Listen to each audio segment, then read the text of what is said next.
Hello, guys. So today we're going to be focusing on introductions, and I'm going to show you four different introductions from essays that have been written by former students of mine. So in this first set of introductions, we're going to look at two essay introductions that were written for a prompt about whether or not students should be lectured to, instead of like doing group work or, other kinds of learning models, whether students should, be in a classroom and be lectured to during that class. Students, the year that we did this prompt, students had read an article about it called Lecture Me Really, where the writer basically was proposing that lecture was a really important way for students to learn. And they had to either agree or disagree or qualify their position towards that article. And so I want to look at two introductions and think about how each of those is responding to the prompt, and if each of those, how are they doing things well? How are they not doing what they're supposed to do in an introduction?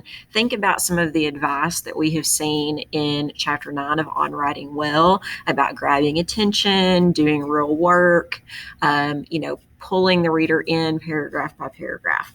Okay, so in Essay 1, it starts by saying, education has changed dramatically in the past decade and continues to every year. Many discussions have occurred about what method and what type of environment helps students receive the best education. Molly Worthen's essay, Lecture Me Really, discusses the necessities of the classic teaching method of lecturing, which many people are arguing to eliminate. However, I agree with Worthen's argument that it teaches many useful skills and habits which help students succeed in the future, and that teachers should continue to use this method. When you think of a lecture, what do you think? A painstakingly long hour of some old professor explaining things in a foreign language? But that's not how it should be. Lectures should be attention grabbing and keep you interested. Okay, I'm going to stop there because actually I think just the first paragraph of this is intended to be the introduction. The last sentence of the first paragraph is the thesis. But I did want you to see a little bit more of the essay. So you're doing an Edpuzzle today. So as you're going through this video, there are going to be some questions that you'll have to answer, about each of the introductions that we look at, and then I'll be going over with you some of my takeaways.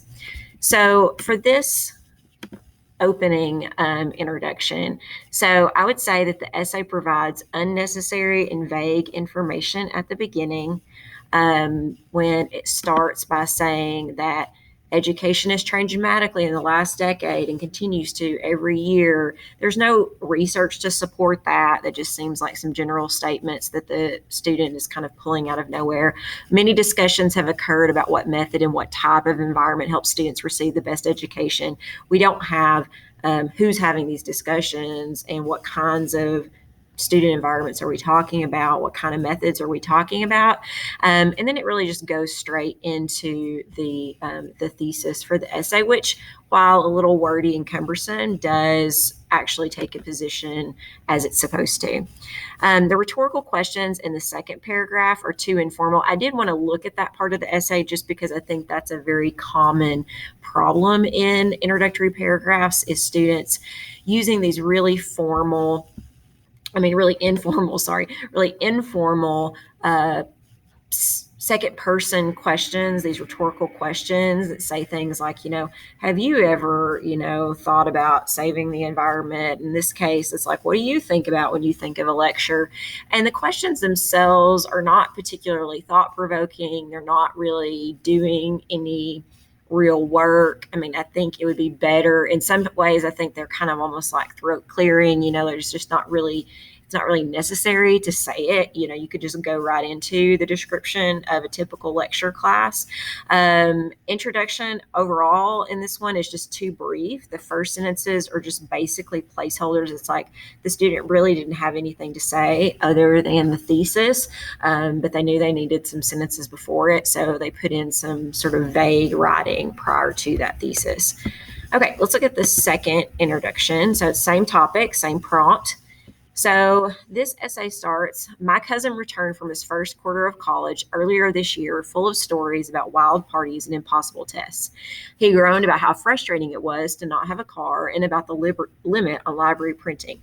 However, his principal complaint was his Introduction to Algorithms course. Being crammed in a lecture hall with 100 other students and forced to listen to a droning professor for 90 minutes made the class a dreaded event. His final remark was that he wished his professor would attempt to make the course more interesting. This sentiment is common throughout the collegiate community. There is a consistent desire for fewer lectures and more alternative learning methods among students. Despite this preference, lectures have been the primary manner of instruction at the university level for the last 900 years. Advocates of this traditional system, such as Molly Worthen with her essay Lecture Me Really, seek to emphasize the ongoing necessity for the lecture, particularly within the humanities. Such a continuation of the lecture negatively impacts the learning environment and is less successful than Worthen claims. Okay, so this particular introduction I think is much more successful than the first. So the first paragraph provides an interesting personal anecdote. And in this particular assignment, I told students that they could use personal experience in their anecdote. I think that the anecdote itself, could have lapsed into being just a little vague or general, but I like the specificity they add to it whenever they talk about the specific course that the cousin was in. And so you get this sense of at least for me, not a math person, this sense of being crammed into a class called Introduction to Algorithms doesn't sound like the most fun already, and then having to be in a lecture with that many people sounds kind of painful. The first sentence of the second paragraph does some really necessary work. So you've got this very specific example here in the first paragraph, and you've got to take that specific example and start the journey towards the larger topic, the kind of more general topic that you're going to be working with. So this student does that by saying this sentiment is common throughout the collegiate community. So that's kind of a transitional element there that starts to lead us to that bigger idea. And there's also just a lot of concrete information here. This was a source-driven paper, and so the student has source material in that next paragraph, and just kind of gradually and smoothly leads towards a thesis at the end of that second paragraph. So that's something that I think is important to keep in mind, that you don't necessarily have to have a one paragraph introduction if the paper that you're writing is a little bit longer and you've got more to say. So you can have that kind of 2 paragraph introduction, or even, for our research papers, maybe even longer than that. So let's look at another assignment. So this is from samples from the research essay that we write in the spring. So these are heavily researched, a little bit more formal in tone. You can't use personal anecdote here. So anything that you write has to be from basically your research or your commentary on that research. So this first example is from an essay called Buxom Barbie and Rugged Race Cars, Gender Stereotyping in Children's Toys and Media. The Christmas of 1993 was an interesting Christmas. Across America, boys and girls woke up early on Christmas morning to unwrap their presents, but were surprised when their G.I. Joes sweetly propositioned their new owners with questions like, "Want to go shopping?" While little girls' Barbies proclaimed deep-voiced and gruff phrases like, "Dead men tell no lies." In preparation for the holiday season, the Barbie Liberation Organization had switched 300 Barbie doll voice boxes with G.I. Joe voice boxes to protest gender stereotypes. While the actions of the BLO may be radical, people had been protesting Barbie since her release in 1959. The issues surrounding this impossibly proportioned doll run much deeper, though. Gender stereotyping, also known as sex typing, is a social stigma caused by the inaccurate generalization of a person's characteristics or traits solely based on gender. Gender stereotyping can be seen in all areas of life, from the day-to-day happenings of the workplace to projection in the media. It can also be found in something most of us take for granted: children's toys. The kinds of toys children use can impact them in their adult lives. The United Nations Declaration of the Rights of the Child emphasizes that playing is equally important as healthy eating, housing, and education. Studies have also proved that toys and the play that results from them are positively correlated to cognitive, linguistic, and social development, as well as creativity and imagination. The influence toys and play have on children can create negative effects as well as positive ones. In a society where toys are geared towards one specific gender, it can greatly limit the child's perception of their gender role for the rest of their life. So, very different kind of essay, a little bit more of a formal tone, a lot more research in it. But I do think I just love that opening anecdote so much because, I read a lot of research papers. I had never read anything about the BLO. And if you're familiar with the Palestinian Liberation Organization, the fact that they called it the Barbie Liberation Organization is very funny. And so it was just this very unexpected and kind of extreme anecdote. So I think it does do a really good job of exemplifying what William Zinsser is talking about, of just the unexpected.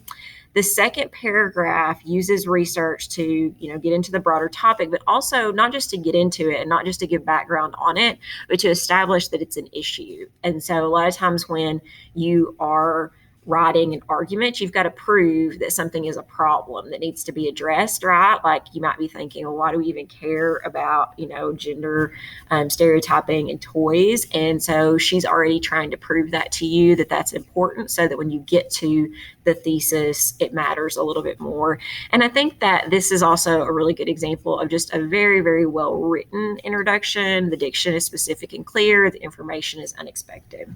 So let's look at one more. So this last essay is again from the research paper. So it says, technology is beneficial to society because of the positive effect it has in children and the involvement of the community. Technology has changed throughout the years, and ever since it has been invented, it has improved the lives of everyone. It affected people that use it greatly, and it even affected those that do not.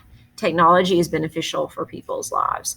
So I think actually I'm just going to read that paragraph because I think they intended for that last sentence to be the thesis. So here's what I think about this one. It's again very similar to the first one that we read for the last prompt. The introduction is like a series of general statements with no concrete information. So in Zinsser's chapter 9, he talks about how there's got to be actual information in the introduction, right? Concrete detail. So for example, something like technology has changed throughout the years. We don't need to be told that. That's just something that's true. Everybody knows that the technology is continuously changing. It's not surprising. It's not necessary. Some statements would be impossible to support even if you did have research. So a statement like, it has improved the lives of everyone. Technology hasn't improved the lives of everyone. Some people don't have technology because they don't have access to it, or some people, maybe it's harmed their lives. But that's just a very difficult statement to support. And you want to be careful of those kinds of absolutes. I think that you could say something like, technology has, improved the lives of many people. You could say something like that, and you could probably support that. But anytime that you find yourself saying something like everyone, it's probably not going to be true, and it's going to be difficult to support with your research. So the last thing that we're going to do is a little bit of introductory writing practice. And so I wanted to start with a prompt that I thought everyone could maybe have a little short personal anecdote about. So for your final little activity is I would like for you just to generate a little introductory anecdote. And this again would have to be from your personal experience. It could be 3 to 5 sentences long. You don't necessarily have to get to the thesis yet because I just want this to be a little bit of brainstorming. But I want you to think about how could you interest the reader, draw them in, and start moving towards the thesis. So this is the prompt we're going to use. This is from the AP exam. It's from several years ago. Adversity has the effect of eliciting talents which in prosperous circumstances would have lain dormant. Horace. So basically that quotation means that if you go through hard times, then talents can come out of you that in really prosperous or good times wouldn't have ever come out, right? They would have lain dormant. Consider this quotation about adversity from the Roman poet Horace. Then write an essay that defends, challenges, or qualifies Horace's assertion about the role that adversity or political hardship, danger, misfortune, etc., plays in developing a person's character.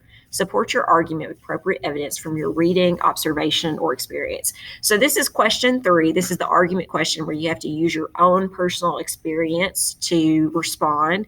And so everything has to come out of your own head. And so I would like for you to write an anecdote that you think might be a good introductory attention grabber or hook if you were fully fleshing out an introduction for this particular prompt. Thanks for listening, and let me know if you have any questions.